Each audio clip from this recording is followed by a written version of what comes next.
Jules and Jim, the 1962 French New Wave film from Francois Truffaut, is one of the most influential pieces in cinema history. The movie centers around the love triangle of Jules, his wife Catherine, and their friend Jim. Countless films have drawn inspiration from this movie's narrative and cinematography techniques. But does this movie have a further reach than just cinema? Has the influence of Jules and Jim transcended just the medium of film and made its way into other forms of art? Catherine is a 2011 video game from Atlas Entertainment. That game focuses on a love trial between Vincent, his girlfriend Catherine with a K, and a seductress named Catherine with a C. In the game, you play as the hero protagonist Vincent, a lackadaisical man who is unwilling to commit to his girlfriend of 5 years and instead accidentally ends up with another beautiful young woman in his bed. His trauma and guilt from his infidelity leads to him having a recurring nightmare where he must climb a falling tower and occasionally escape nightmarish manifestations of his worst fears. At first glance, it may seem that this game has very little in common with Jules and Jim, aside from a protagonist named Catherine and a vague love triangle.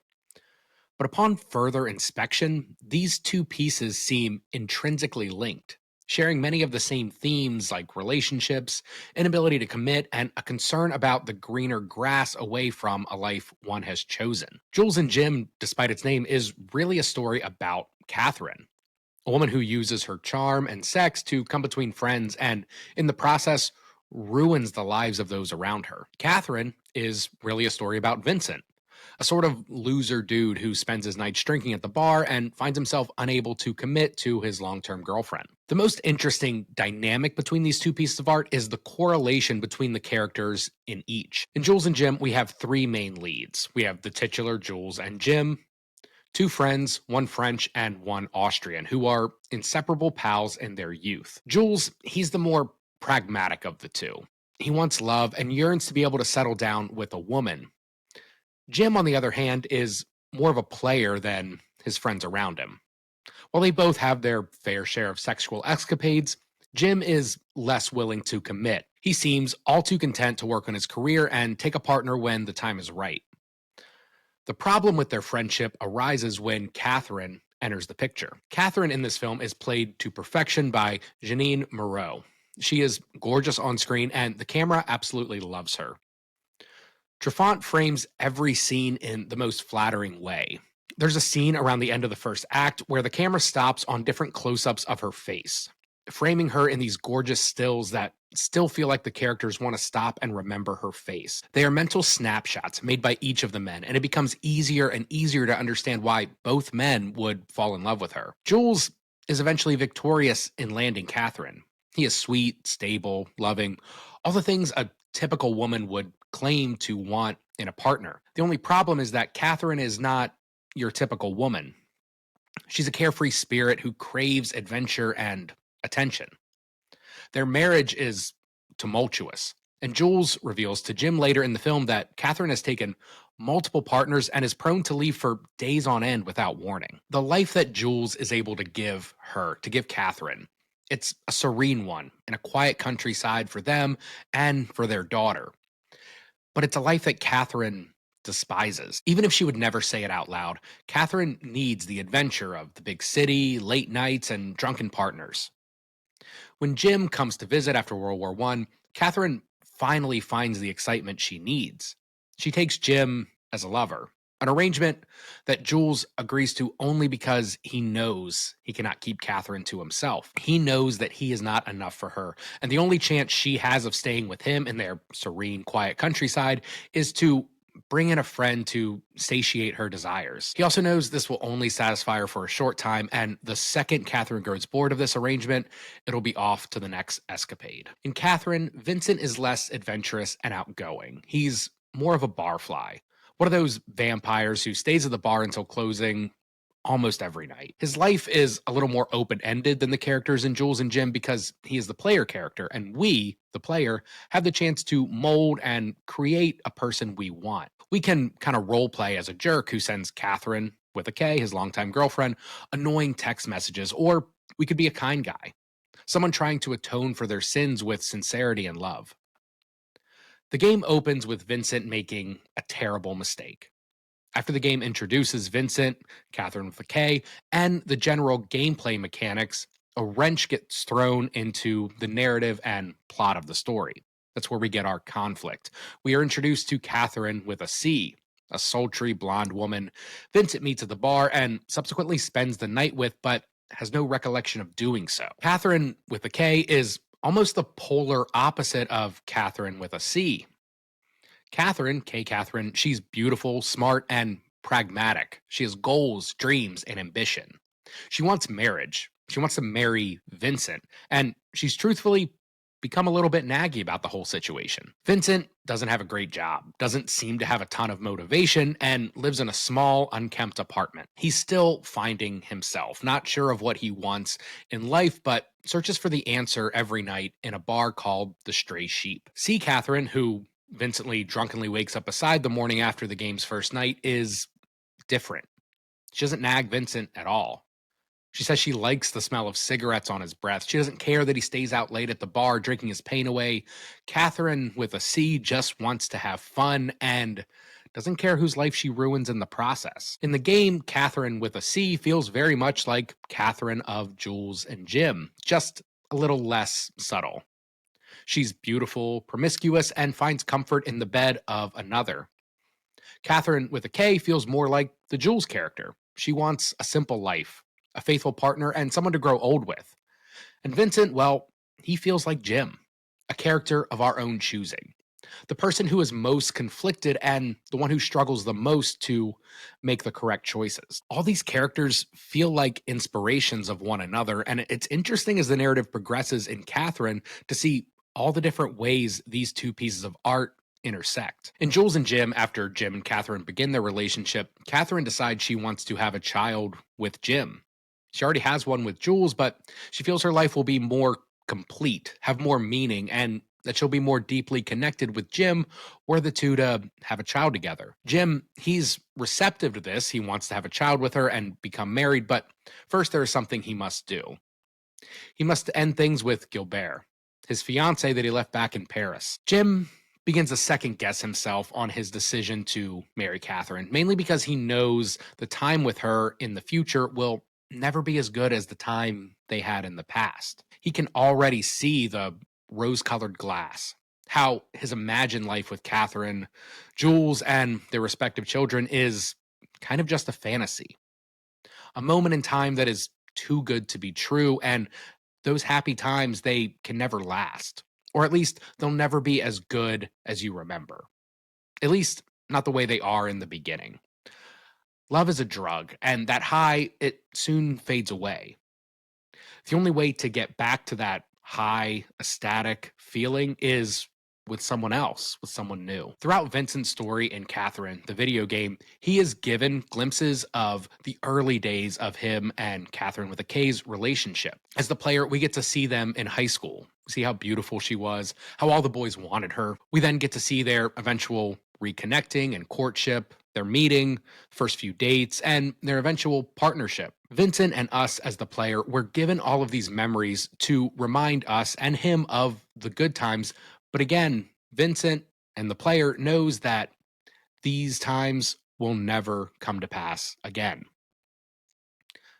Catherine has changed. Vincent has changed. Their lives are different.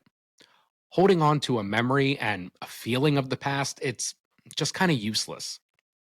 A relationship must move forward. It must grow. It must change. Vincent, he knows this, and he struggles with where to go next in his relationship. Should he stay with Catherine, with a K, the loyal, loving partner with whom he's become intimately familiar, or should he cling to this new, fun, and flirty Catherine with a C? This wild, adventurous soul who appears to desire nothing else but to satisfy Vincent in his every desire. As Vincent struggles with this, his ultimate choice becomes more and more difficult when Catherine with a K makes a giant reveal to him that she's pregnant with his child. Catherine of Jules and Jim, she makes a similar revelation to Jim. After an extended period of time apart, with Jim buttoning up his affairs in Paris, mainly trying to get rid of his fiancée, he returns to Catherine determined to end things. But as always, Catherine, she gets her way. The two reconnect, and as the film's narration explained, the promised land was in view. A promised land for Jim and Catherine together, happy and in love, until the promised land quickly recedes as Catherine is unable to become pregnant. Catherine pushes Jim away and rushes back to Jules, her rock, that stable force in her life that she's always been able to depend on. Jim then leaves for Paris back to Gilbert, the fiance that he never actually left. Because Jim, like Vincent, is indecisive. While away, Jim receives a letter from Catherine explaining that she is pregnant with his child, a revelation Jim doesn't know if he should entirely believe. He's at a crossroads. He has a life with Gilbert in Paris. He's got a career and a woman who is willing to be his wife. But in the country, he has the potential for so much more. A life with Catherine, a life raising their child alongside Jules, his best friend. It's the dream. It's what he's always wanted. But Jim, he knows that these dreams are just that, dreams. Dreams play an important role in Catherine much more than in Jules and Jim. Literal dreams that plague Vincent every night.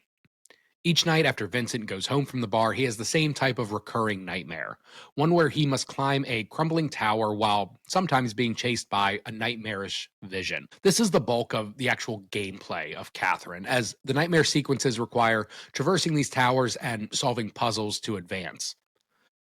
These puzzles, over the course of the game, they increase in difficulty, and while there is an in-game narrative explanation for these dreams, they also exist as a metaphor for the decision Vincent needs to make.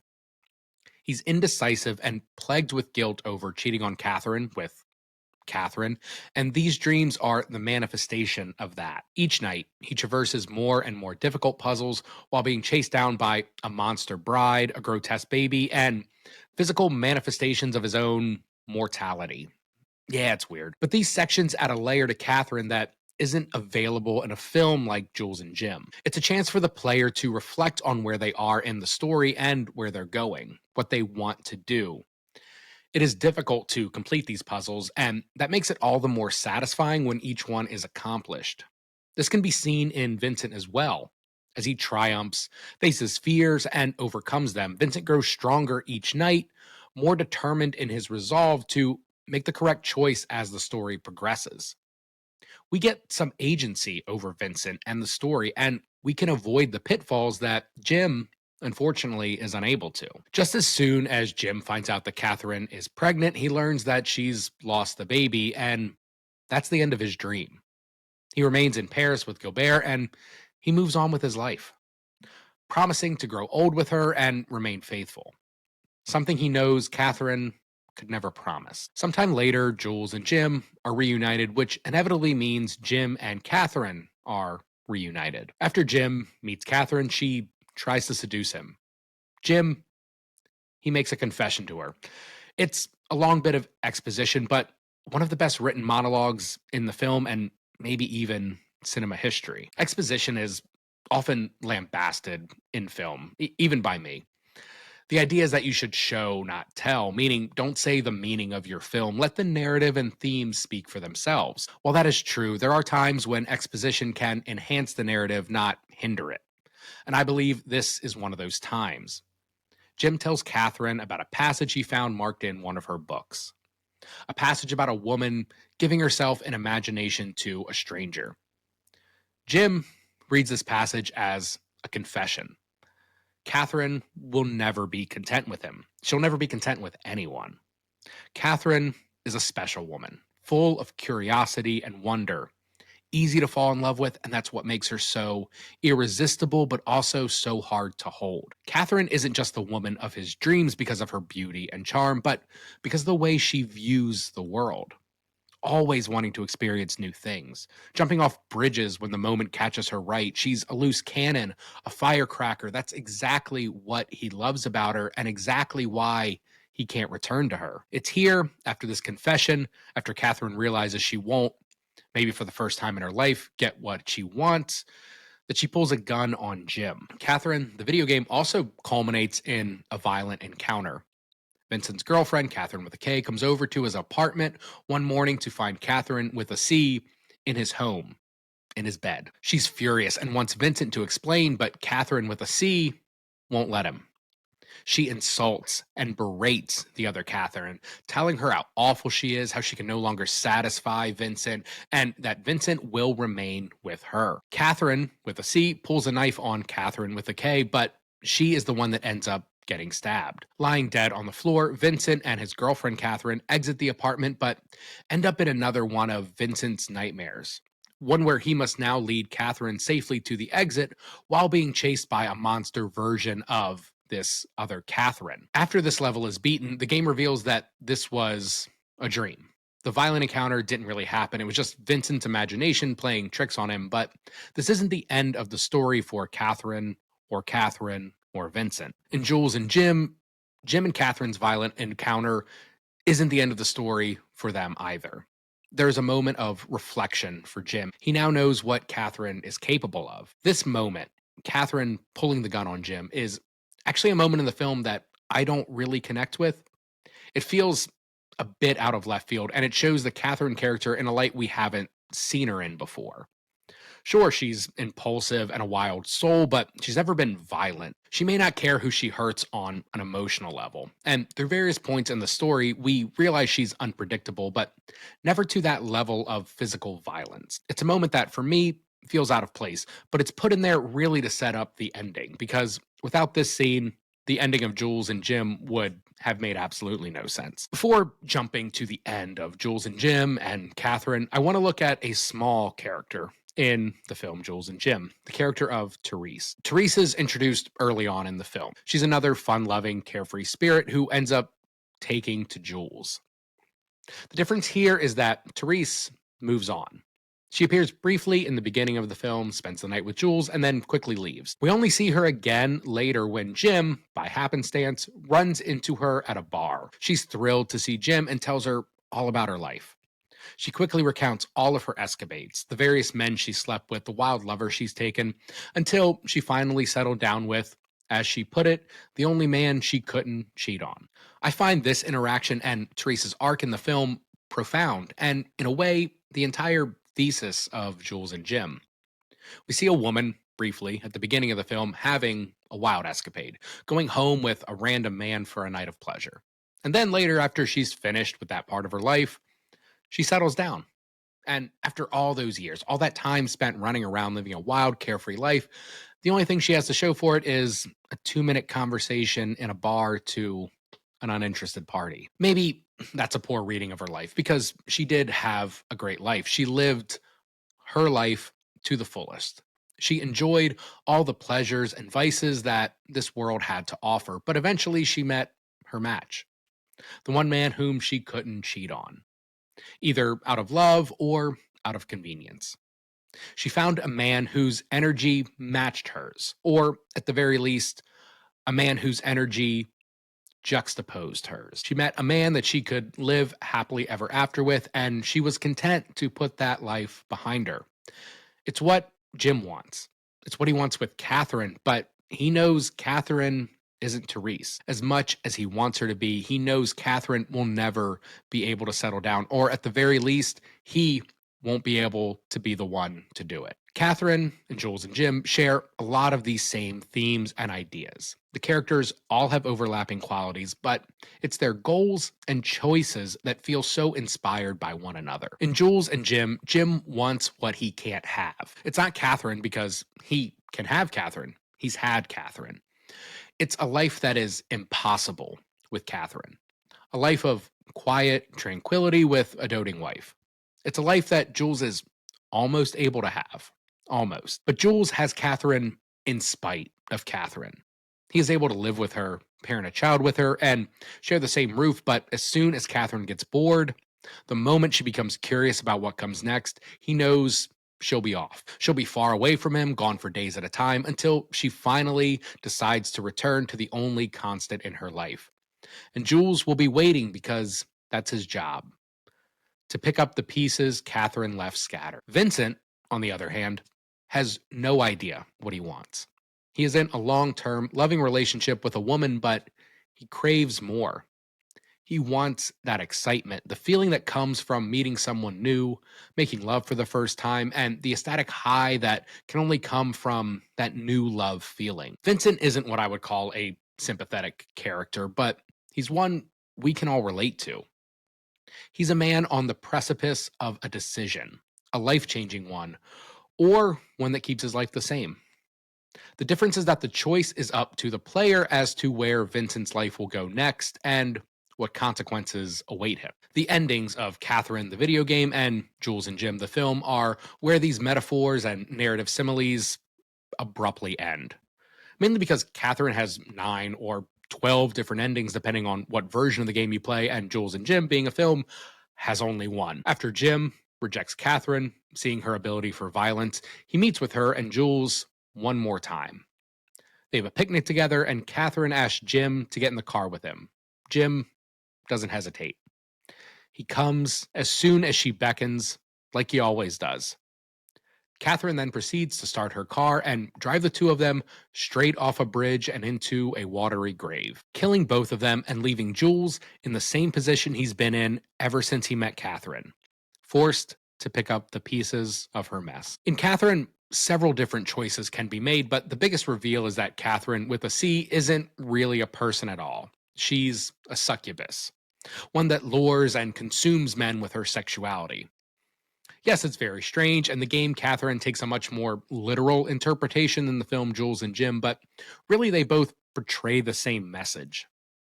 Jim's demise is brought on by Catherine. He is consumed by her, by his love for her, and while Catherine in the film isn't a literal succubus, she is a woman not to be trusted. A woman who gets her way no matter the cost and takes all she can from whoever is willing to give it to her. The real victim, though, is Jules. The phrase, nice guys finish last, may not come from this film, but truthfully, he's the only pure person in the movie.